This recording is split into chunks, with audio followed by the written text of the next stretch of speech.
I remember that he was very intent on playing games with us,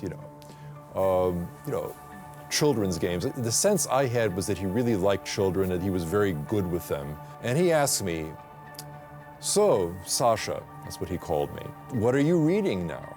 What do you like to read?" And I said, I just read this novel about spies called The Telemon Touch by an English guy named William Haggard. And it was about a very stealthy, shadowy mercenary who just came and went, and all sorts of things happened in the wake of his appearance, but he was never there. "Oh, so you're reading a spy novel now? Tell you what if we play hide and seek and we play it as though we were all spies, one spy looking for another, just like the assassin Telemon from that book you're reading."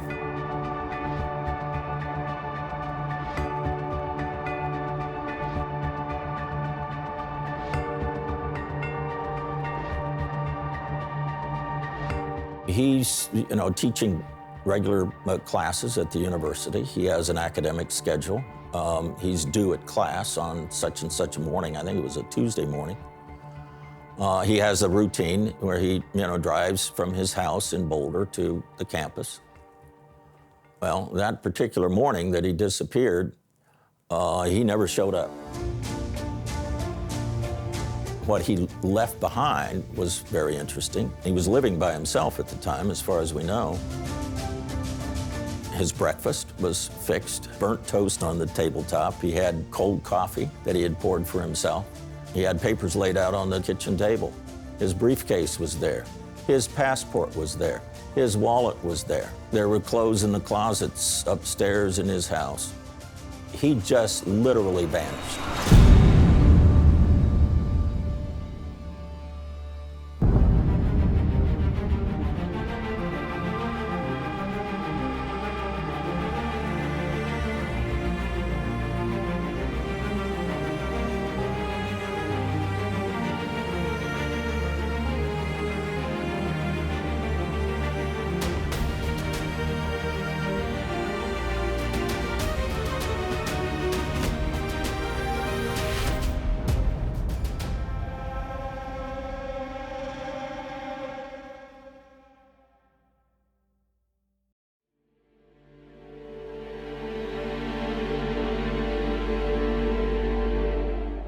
Professor Thomas Riha was a Czech immigrant, Harvard PhD, educated in Moscow. He taught at the University of Colorado, Boulder. He was a premier expert in Russian history and was very respected by his peers and the community. March 15, 1969. While attending a dinner party, the professor seemed nervous and distracted, and he excused himself early. And that was the last time anybody had seen Riha alive or dead.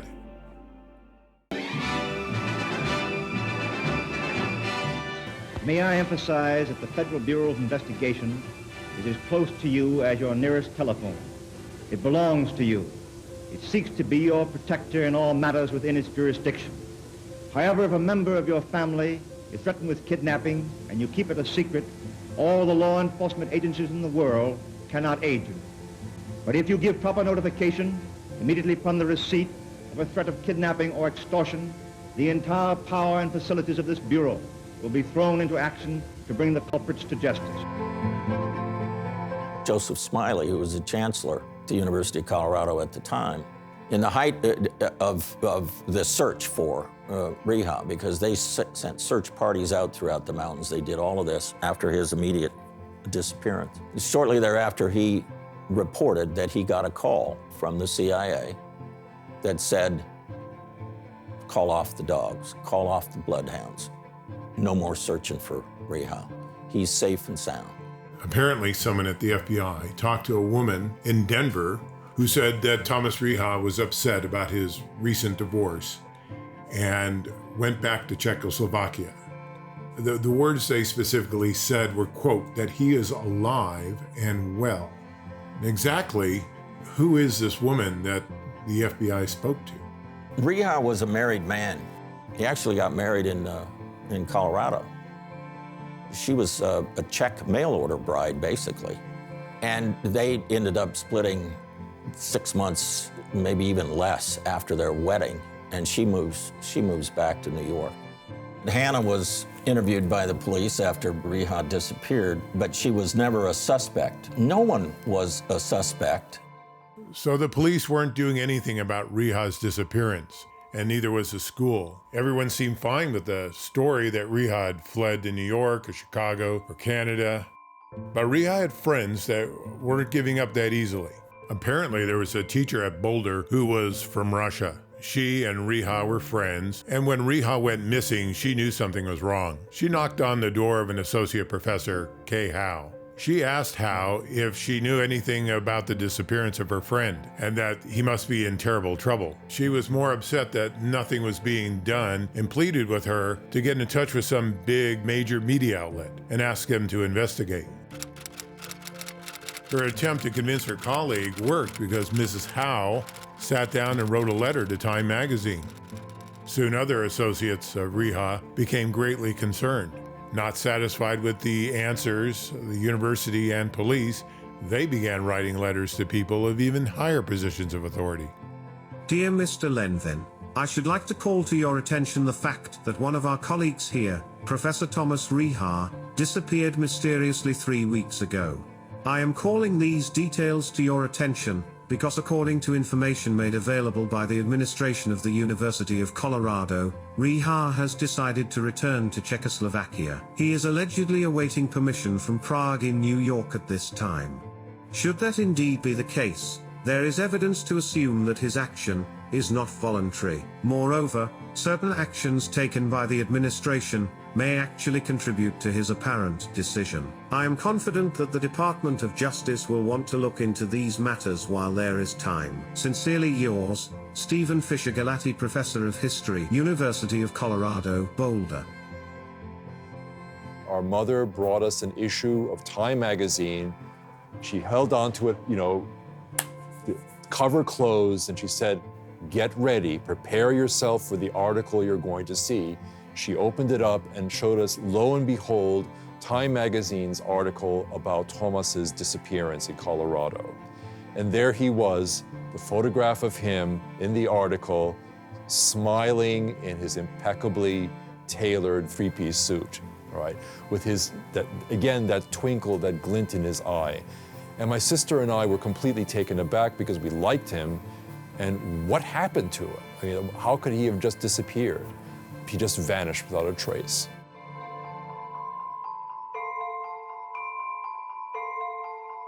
Pressed for answers and upset with what she saw in the papers, Hannah, Thomas Riha's ex-wife, offered up her thoughts on the missing professor.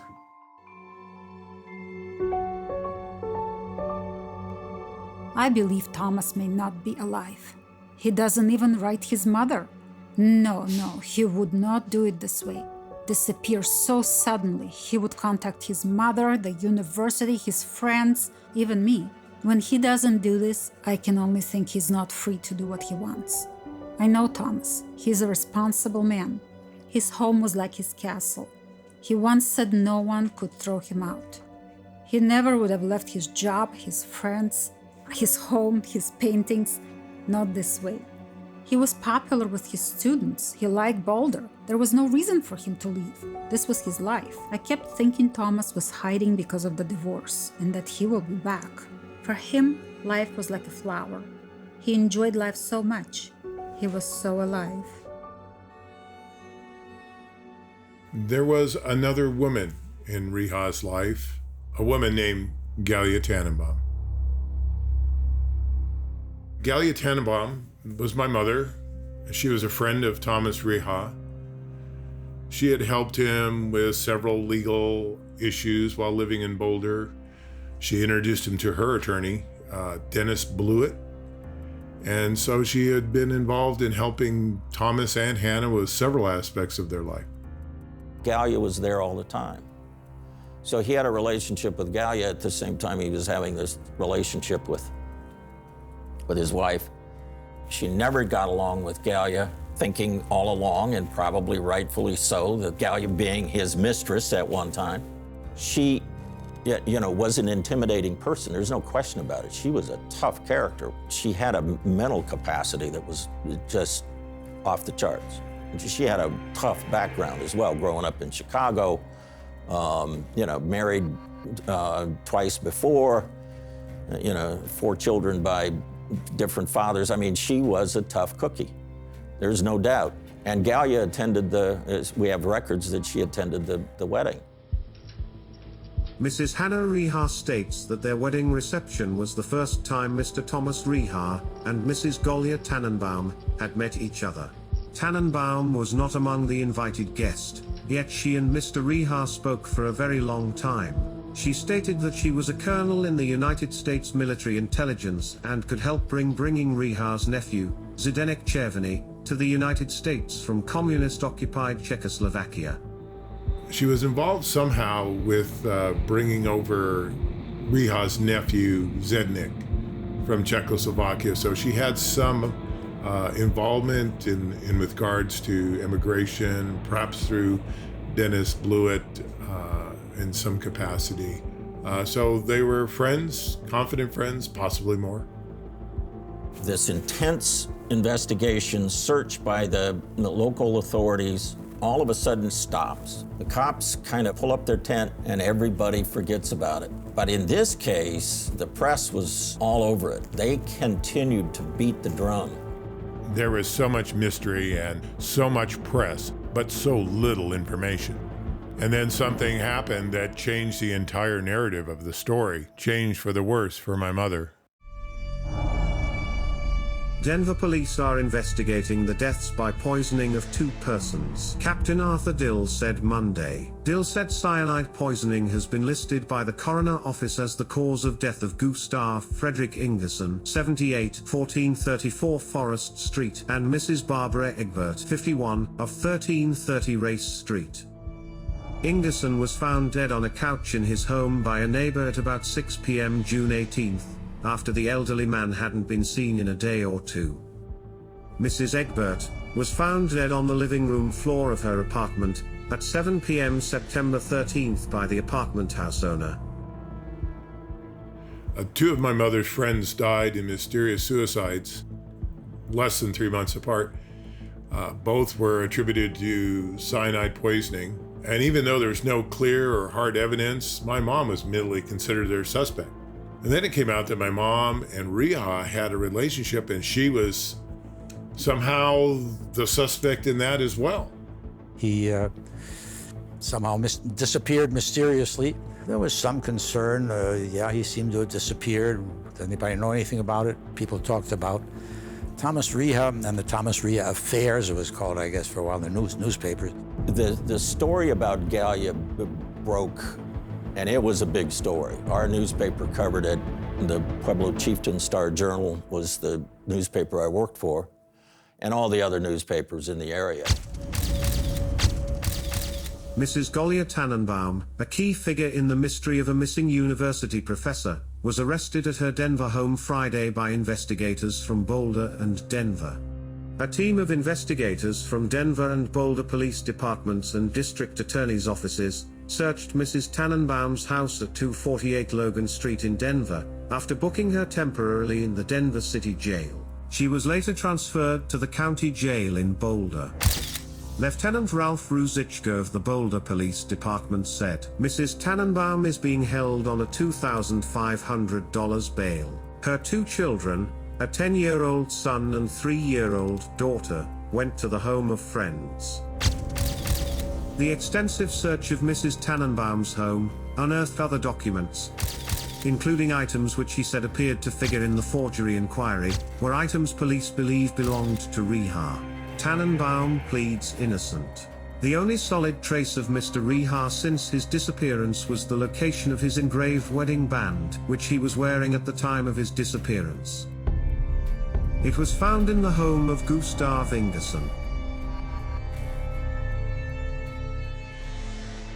I am home. My mother is gone, and she doesn't come home, and then people come to the house to take me and my sister away. And apparently they arrested my mother, and they just take me and my sister and then take us off to somebody else at these receiving homes where we're cared for a couple of months. I was a young boy. I didn't want to go. I would stay home with my little sister. My mom was going to come back, and they say, well, you need to go with them to go someplace. And they put me in the home. 1 month with one, I think she was like Filipino or something, and I didn't really like oatmeal every day. The other one was a nicer lady, and then we were sent to the Nortons. When we were taken away, because I was only 4, we were brought to the Norton house, and it was scary for me. I remember just screaming because I was scared. It just wasn't in my surroundings, and a stranger's house that didn't know. Jim was angry, and Becky was craving attention. She had tantrums all the time to get attention. So there was no comforting, there was no soothing or there to help us to adjust at that time. Jim and I were singled out big time because we just were, it was not the naturalness. So everyone was kind of you take care of yourself. I know one time I swatted him on his bottom or something he was doing that wasn't exactly acceptable. And he turned around, put his hands on his hips, and he glared at me with the most hateful look on his face. And he said, "Don't you ever dare hit me again, or I'll tell my mother and she'll kill you." An 11-year-old boy, who identified himself as the son of Mrs. Tannenbaum, testified Thursday at her sanity trial in Denver District Court.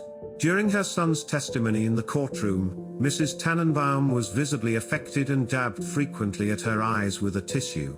When the boy finished his testimony as a witness for the defense, Judge Mitchell B. Johns excused the jury and permitted Mrs. Tannenbaum to meet with her son privately for about 20 minutes in his chambers. I was taken to the judge's chambers where my mother was sitting there, and I was able to spend time with her. And she hugged me and told me how much she loved me. And that was the last time I saw her. And I know depths of my heart, she was looking for the time when we'd all be reunited. My mother was arrested, quickly probed by psychiatrists, had a very speedy trial, and forced into a plea of innocence by reason of insanity. It just seems out of sort. Doesn't add up to me, from what I know. Was Thomas Riha, the University of Colorado history professor who disappeared without a trace in 1969, murdered by a psychopath? Or did he, as some suspect, leave Boulder to go back to his native home of Czechoslovakia? Many people believe that Riha was murdered by Galya Tannenbaum, his body either disposed of with acid or hidden in the mountains west of Boulder. But sensational theories and strange coincidences weren't the driving force that kept the story alive, but rather the inquiries of Riha's young nephew that brought much needed validity to the Riha Tannenbaum case. Zdeněk Zervany, Thomas Riha's nephew. He goes to probate court and becomes executor of Riha's estate. Galya dies in 1971, and we don't hear from Zervany for a long period of time until about 1974, when there was the beginning of U.S. Senate Intelligence Committee hearings on Capitol Hill that involved Senator Frank Church from Idaho and certainly Senator Gary Hart from Colorado. Here we have Zervany on about or in that time period of 1974 reacting to a statement that Gary Hart made after these hearings were underway, that they had evidence now that Thomas Riha was quote unquote alive and well and living in Czechoslovakia. But he never provided evidence to that effect. Again, why not reveal that as part of the overall result of the investigation by the Senate Intelligence Committee? That then prompted Zervany to file a Freedom of Information request of the CIA to provide the documentation that Riha was alive. Where did Gary Hart get that information? Did someone whisper in Senator Hart's ear at the time from the National Security Council or the CIA and say, "Senator, we've ran this down. We know where the man is. Trust me, he's alive"? I don't think you could rule that out. Only Senator Hart could answer that question. So Cervini files a Freedom of Information request, which was promptly denied by the CIA. The only document that the CIA said that they would release were newspaper articles and a 15-page report that was generated by the FBI. They then asked the FBI for permission to release their 15-page report that was held by the CIA, and guess what? J. Edgar Hoover said no, hell no. So Cervini went to federal court. In 1976, Cervini versus the United States Central Intelligence Agency. And it ended up in the court of Judge Richard Maitch, who was quite a character. Judge Maitch was notorious, as years progressed in the 1990s, presided over the trial of Timothy McVeigh, the Oklahoma City bomber, and proudly announced Timothy McVeigh's death sentence. He heard the case, and his ruling was he flat denied Cervini's claim and sided with the CIA that they were right in denying this information because it would have been a breach of national security. Anyone associated with this case that might have provided information to the Senate Intelligence Committee and the CIA, if their names were ever revealed, their lives would be in danger. And it was on that basis of national security and the potential threat to these individuals that had that information that Judge Maitch ruled in their favor, and probably one that shut the door forever on any additional information ever coming about. From 1978 to today, this whole case remains in the deepest, darkest secret vaults of the CIA, and nobody can get their hands on them. Those records have never been revealed. We're going on 50 years. It took 50 years for the Kennedy assassination records to be released. It's about time those records become available. The entire dossier, if you will, on Thomas Riha and Galya Tannenbaum should be released to the public. I'm a big believer that all cold cases are solvable. I've solved cases. It took me 37 years to solve one. It takes relentless pursuit, transparency, dogged journalism, people that care.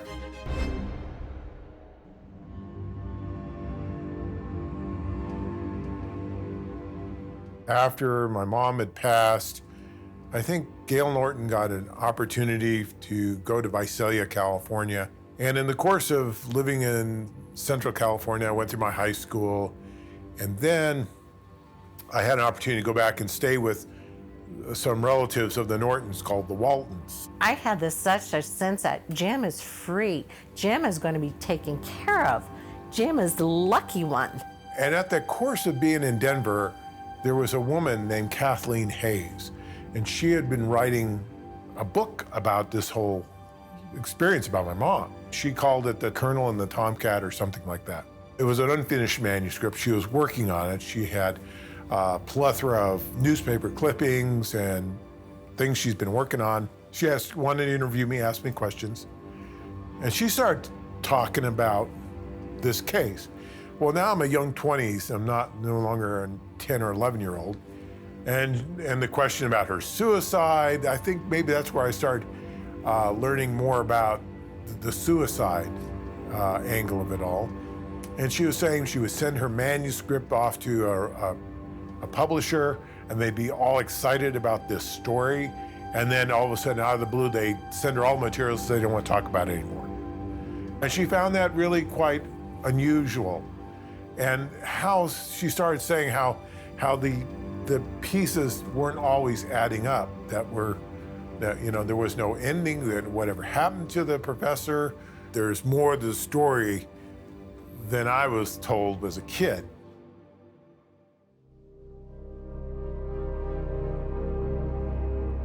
Right, but I don't think she killed anybody to get anybody money. I think she was accused that maybe she had something to do with it because she was named or something in a will, I think with Gus or something like that.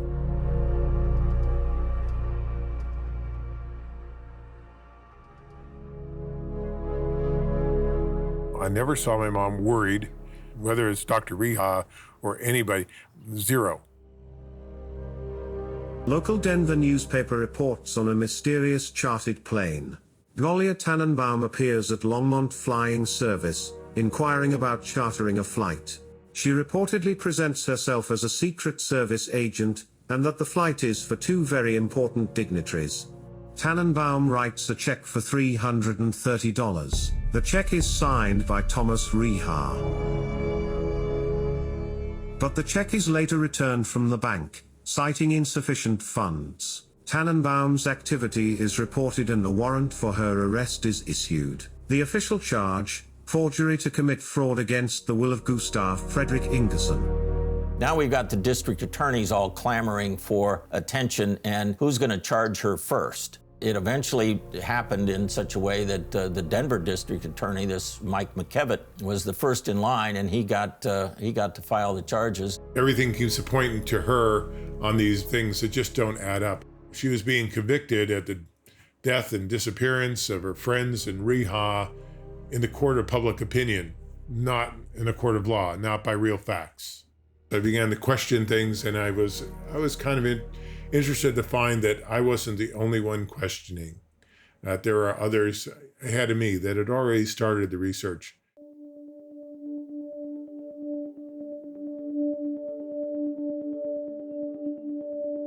Thomas Riha certainly, I think, was a poster child, if you will, for someone who could have easily been recruited by either side to gather information. I find it interesting how he emigrated here from Czechoslovakia in 1947, which is often used as the year of the start of the Cold War. We are in a struggle with the Soviet Union over advancement of technology, particularly defense, nuclear weapons, all of that kind of thing. That Thomas Riha was an information gatherer for the United States Army. There's been a direct connection from day one between the intelligence and the espionage agencies and academia. It's interesting how his path through academia also paralleled many of the things that were going on through the Cold War, with information being probably the strongest currency for these two superpowers to keep tabs on one another, and whether it be a space race or nuclear arms or any of the things that were going on between these two superpowers. But many of it started in academia. He gets out of the Army and he just advances so quickly. He moves through the ranks like you wouldn't believe it. From undergrad at Berkeley, he gets into Harvard. He's originally from a wealthy family in Czechoslovakia, but from everything we've been able to gather, his father disappeared during World War II, lost his family fortune. So he didn't come to this country with a lot of money or a lot of prestige whatsoever, but we find him, in the early 50s being accepted to Harvard. He has this Russian background. He speaks Czech as well as Russian. But does that qualify him to go that quickly into academia? And that's been a suspicion as well. Was he handled by somebody while he was either in the Army, or subsequent to his discharge, did he then become a likely target? In 1969, they would be looking at anybody from Russia, Czechoslovakia, Poland, for example, and try to get close to them because they know that they have family back in behind the wall that could put pressure on. Comes right out of Harvard with a PhD, and he is recruited by the University of Chicago. As it's one of the most prestigious universities in the country at the time. So how did he advance so quickly? And he lived a luxurious life. I mean, the guy was quite a prime bachelor at the time, and was able to advance quickly. Riha would have been valuable to the CIA, the FBI, and the Soviet KGB. If you look at his pedigree, this was an individual that was born in Czechoslovakia, highly educated, with family behind the Iron Curtain. So he's vulnerable. He's also a leading academic in his field. He also has access to a whole range of students that he can call upon. Who doesn't take a call from their former professor? And he could also be a spotter to say, little Johnny or little Sally there is a rising star, and I can help guide them into a job with the Pentagon or the CIA or the State Department. So you have those two factors that, again, I think made Riha a prime candidate, and perhaps even Galya's involvement in that same context. University of Colorado at the time was polar opposites, if you will, within that academic world. There was the extreme right-wing faction that was mainly controlled by the administration. The Board of Regents, Smiley himself, was a staunch conservative, and he went after a lot of these government grants that supported Defense Department investigations or academic exercises in advancing foreign policy and defense strategies and so forth. So there were a lot of those types of institutions that were on campus at the time. So he was instrumental in that. So he had a lot of connections with the Defense Department and maybe even the agencies, maybe even the CIA as well as the FBI. So he's sitting over here, he's on the right. But on the left, which was just equally important, are primarily faculty that wanted that more left-wing theory taught in the classroom. Why did you recruit a guy like Thomas Riha to come and teach Russian history with his background in philosophy if you didn't lean that direction? So you had that incredible contrast between the two.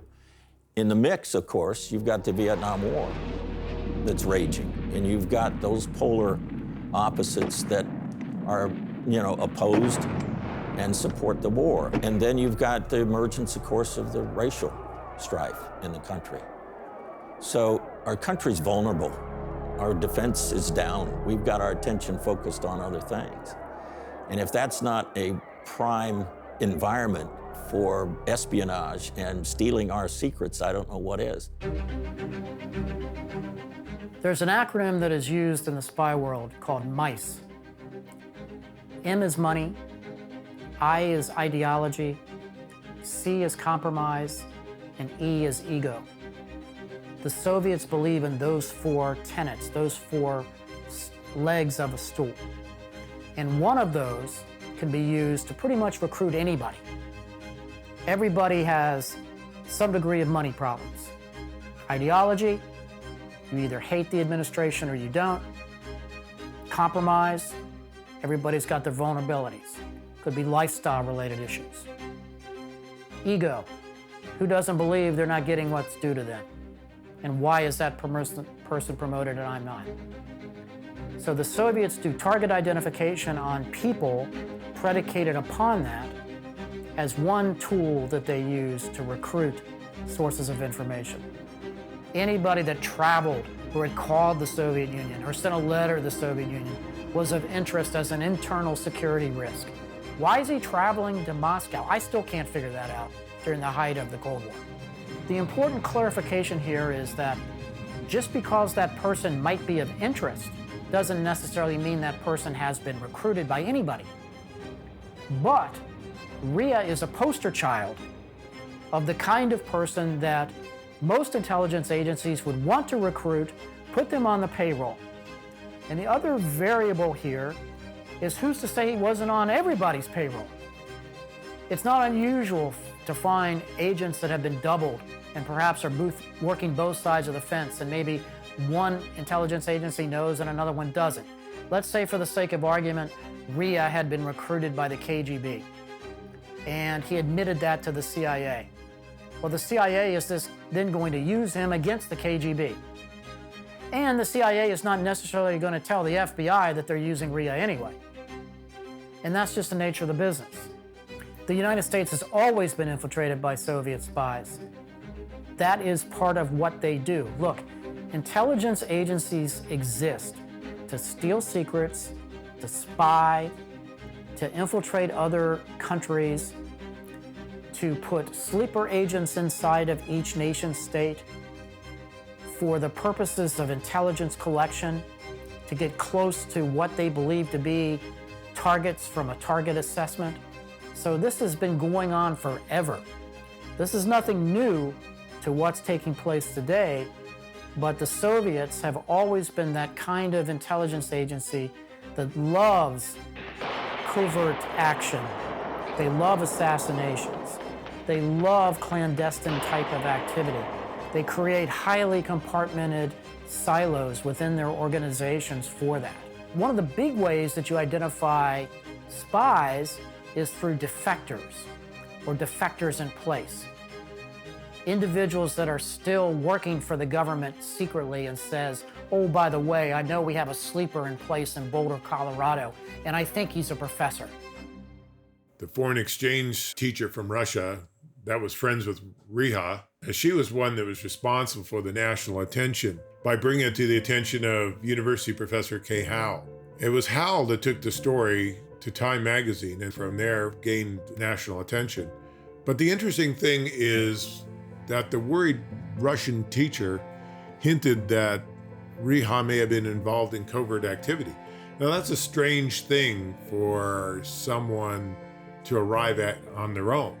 Either Riha had confided in her in some personal, private way, or maybe she knew all too well the pressure foreign agencies can force on someone, perhaps because she was under the thumb herself, and she was concerned that, well, what happened to her friend might happen to her. And remember, she told Mrs. Howell it was more than just that Riha had gone missing. She was upset that nothing was being done about it. And she thought that maybe by putting national attention on it, that might offer her some protection. And then everybody's starting to look at it. And then the microscope starts to hone in, and they start looking at his past. And there's enough of suspicions there to raise the eyebrows of a lot of different people. It now seems more probable that Riha was involved in covert activity rather than not. Most likely he was forced into it like many in his position. And it may have been fine for a while. Things may have been fine with no harm, no foul. He's just giving up seemingly harmless information. And then later, he may have started to see how he was pressed to spot potential students, to encourage them to certain beliefs and help move them into positions that might benefit the KGB. Now that things were getting serious here, Riha is now an established professor with many opportunities. His mother relocates to the U.S., remarries a wonderful man. Riha basically had all that he wanted. This may have been a time when he wanted to stand up to the outside forces and say he wanted out. His family was the equivalent of Rockefellers in Czechoslovakia. He had published some books on Czechoslovakia and also was the first American scholar to visit the Iron Curtain when it started to become penetrable. He went to graduate school from Berkeley to Harvard and was Henry Kissinger's graduate student there. Well, apparently while her son was in Berkeley, his stepfather did a swan dive off the Oakland Bay Bridge in a mysterious fashion, claimed to have been a suicide. Who knows? Suicide seems to follow Riha wherever he goes. But entities like the KGB do not take no for an answer. And that may explain some of Riha's erratic behavior. He knows just how far they will go. After that, she moves back to Czechoslovakia, and he continues on to move from university to university.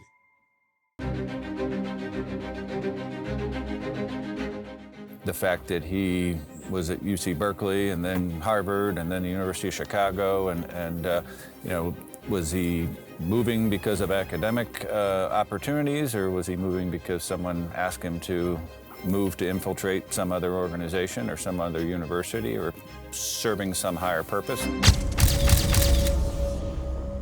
FBI report, Galya Tannenbaum. In this heavily redacted report, there's the account of an unnamed physician. The following is his analysis shortly after her arrest. He describes Tannenbaum as persuasive, domineering, very defensive once anyone questions confidence in her, a rambler, and finally, as a neurotic. By neurotic, he advised, she has delusions of grandeur, of importance, of her own ability, and of official capacities. He advised, it was his opinion that if Ms. Tannenbaum were ever taken to court, and was pushed, she could plead insanity with no difficulty. He also advised, Tannenbaum claimed she knows the whereabouts of Riha and has been in contact with him. In 1969, 1970, you really need a smoking gun, you need a body. And without it, it's hard to make a case. It's hard to get a conviction. You can speculate all you want. That's why the disposal of a body is one of those kinds of challenging things but if you can be successful at doing it in these days, you literally can get away with murder. Ms. Tannenbaum had earlier pleaded innocent to the will forgery, but changed this to innocent by reason of insanity. A hearing on the psychiatrist's finding is scheduled February 25th in Judge Kingley's court. And I mean, it spread through the country. I mean, the New York Times, the LA Times, all over the country. So the name Galya Tannenbaum was a household name at that point. I mean, she was a figure that people recognized. Now, Riha had been gone for a 2-year period, literally. And, you know, he had ironically faded into the background. You know, people suspected a number of different things about his disappearance, including, of course, was he, you know, killed by the KGB? Was he a counter spy? And, you know, was he whisked off into the, you know, Eastern Europe or whatever? But the focus of the media attention and those that were interested in the case, the law enforcement people, that shifted from Riha to Galya. When Galya rose into prominence, if you will, in that part of the state, in Denver and in Boulder, because of the alleged forgeries of his name to these personal documents, the mortgage to his house, the title to his car, her donation of his artwork, all that kind of stuff. And that's what brought the media attention to her when she was charged. When all the drama hit the fan, some way the connection was made to have, instead of Becky and I being lost in a state system, you know, some unknown caretakers, the arrangements were made for us to go stay with the Nortons during all her trials and stuff like that. An 11-year-old boy who identified himself as the son of Ms. Galya Tannenbaum testified Thursday at her sanity trial in Denver District Court that he understood his mother is a general in the army and makes trips to Vietnam to take pictures. You know, I hear these things in the news saying, oh, yeah, well, did you say this on the stand? Or I read this thing in the news, little Jimmy said this on the stand. And that's a crock. I didn't say that. I never knew anything about my mom going to Vietnam. Man, the Vietnam War was just something you hear on TV. That's my total experience. My mom had nothing to do with the Vietnam War. If anything, she was talking to me about Russian art at a cathedral somewhere. The boy, James Tannenbaum, also testified that his mother also told him she designed the Mercury spacecraft and has a car with bulletproof glass, reinforced steel, and guns built on the front. I think my mom made kind of bravados about, oh yeah, the car's got bulletproof windows and guns under the headlights, and that's no different than a parent telling their kid that the Easter Bunny's going to leave a basket, or that Santa Claus delivered all those presents. And in my later years, I understand what she told me. I don't think it was ever any big serious thing.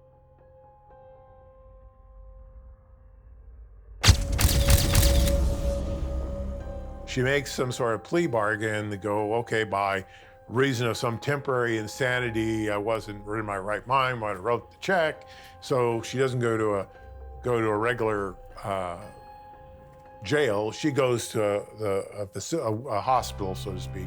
That's probably how they sell it. Oh, you're going to go to a mental hospital. You'll meet with doctors. You'll be in a better situation than going to a jail, right?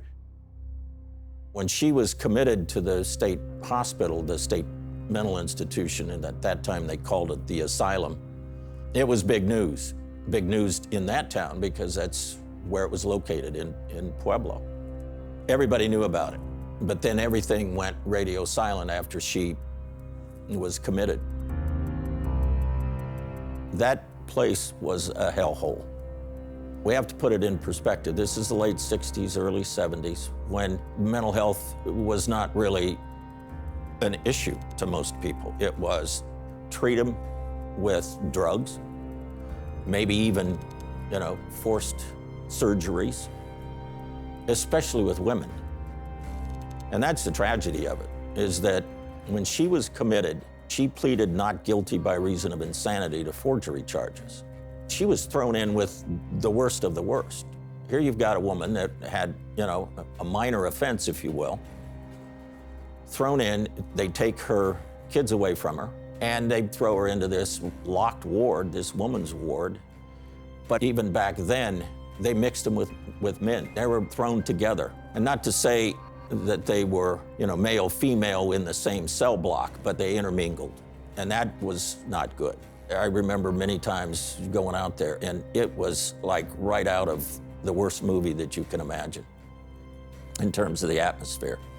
And her treatment was horrible if she got any at all. And that's well documented in the letters that she wrote to her attorney. And now we've discovered even letters to her children where she complained constantly about lack of attention, lack of any kind of counseling that occurred. So we don't know what kind of suffering she endured during that time. I truly believe, based on some of the correspondence, that, her attorney was going to do everything he can to get her back out of there and, it'd all be over. Dearest Jimmy, please, my darling, remember I love you and Becky, no matter what happens. I want so much to be able to hold you and kiss you and the little one. I cannot tell you how unhappy I am under the circumstances. It seems sometimes that no one is really interested in helping your mother. And so I beg you, dearest son, to say some prayers and also ask your group in church to pray with you that someone will help your mom. Please, Jimmy, please. And remember, I love you. And please kiss Becky for me.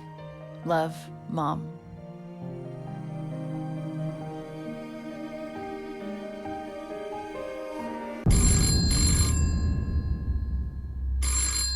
Sunday morning, I get a phone call from who I called my deep throat at the time. I remember it very much because we were all getting ready to go to church, and except that Becky and I weren't going to go to church. All he said to me was, "Galya's dead." And I went, "You gotta be kidding me." So that was when they said, well, we have some, I guess to get us alone, away from the rest of the family, and let us know that our mom had passed. And I worked that entire day into the night, and we broke the story of her death, and it went nationwide. I still have the headline, "Galya dies here." It was a real journalistic coup, if you will, to be able to break the story like that, but then it began to evolve very quickly. The case began to evolve very quickly. It's not surprising to me that her death causes another interest into what happened initially back with the disappearance of the professor in Boulder. It's a bizarre case. There is so many twists and turns in this case that it's hard to make sense of exactly what happened. But it appears the most thorough reporting was being done out of the investigative journalists out of Denver and Boulder surrounding what had taken place. Within about 48 hours, they declared it a suicide by ingestion of cyanide poisoning. And my deep throat, and I continued to converse because he was on the scene at the time, and then went, wait a minute, this was real quick. How did that happen? This autopsy occurred, and how did all of that just overnight, literally, they came to that conclusion? And I said, well, what's your thought? And he goes, I don't think it was suicide. My last conversation with her, she loved me, and I know I felt the love that my mom loved me and loved my little baby sister. That she would kill herself, boom, like that, seemed odd.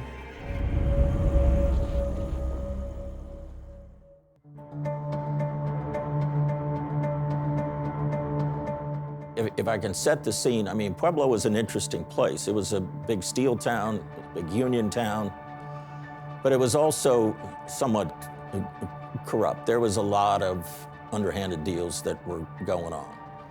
And the officials that were involved in that, and it kind of was pervasive through some of the judicial as well as the law enforcement agencies, and in this case, the medical examiner. The coroner, as they called him back then. I never really had much respect for that guy. nor did I have much respect for his deputy. There were two of them that were involved in the autopsy and made that very quick declaration of the cause of death. And I never really had that much faith in those two conclusions. How many times do you do as a county official like that an autopsy on cyanide poisoning? That's a specialty. You better know what you're doing. And I don't think these guys ever did.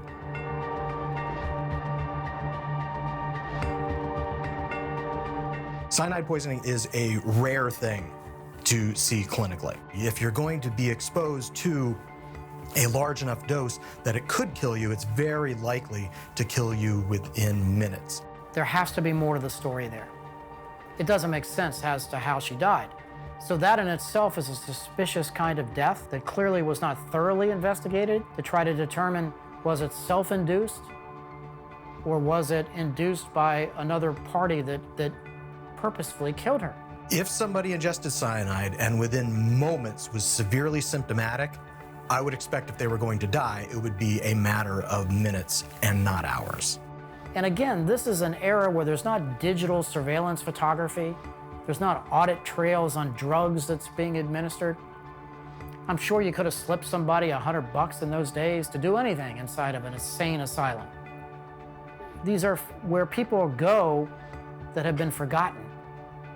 And you can certainly reach people that would be willing to do your bidding if you really wanted to.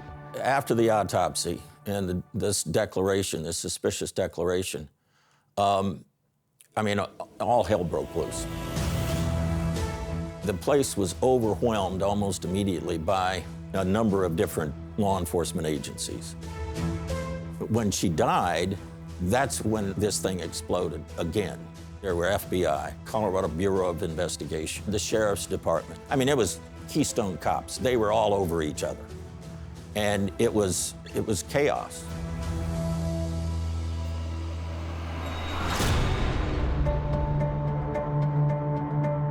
The governor at the time, a guy by the name of John Love, and his lieutenant governor, they personally ordered the Colorado Bureau of Investigation into the case. Now, why was that? What was the purpose of that?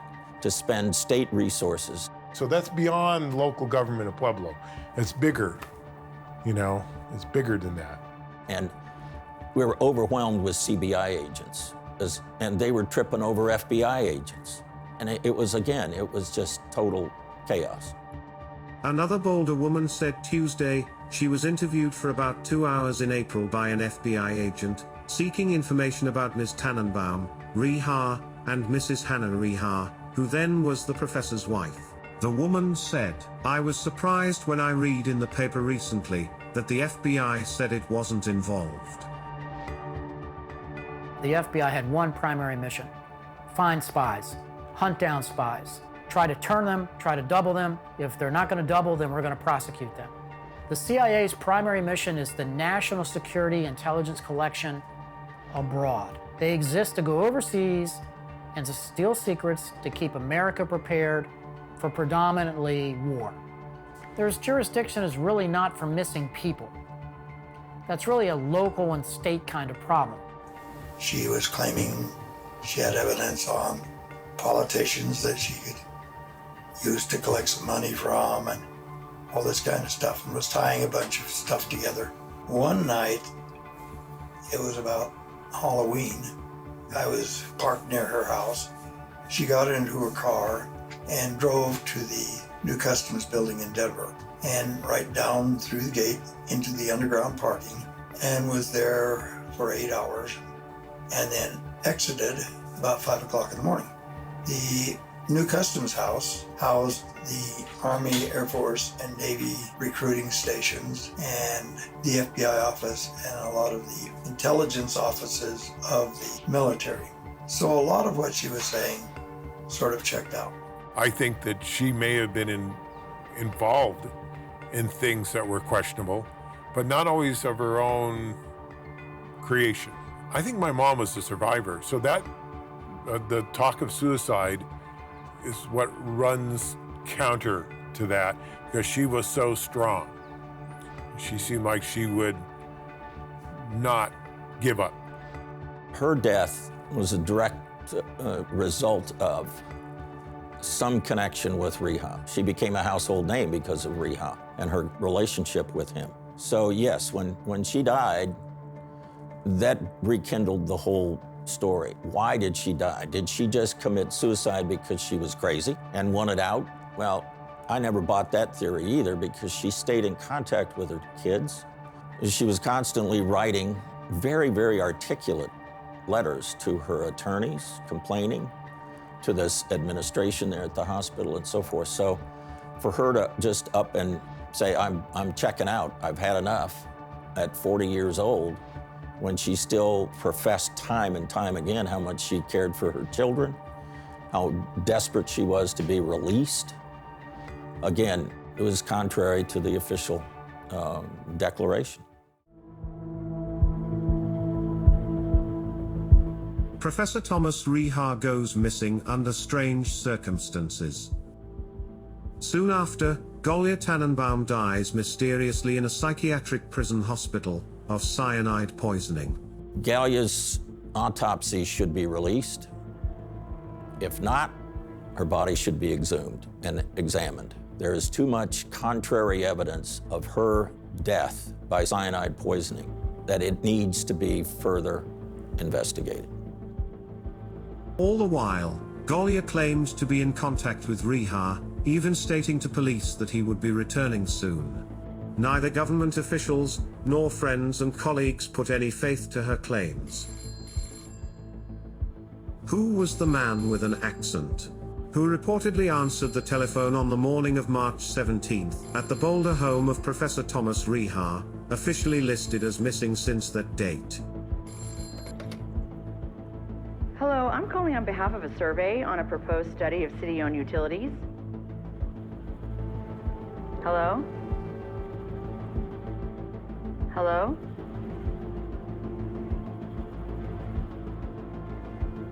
Hello? Some lies are so precious, it requires a bodyguard of lies to protect them.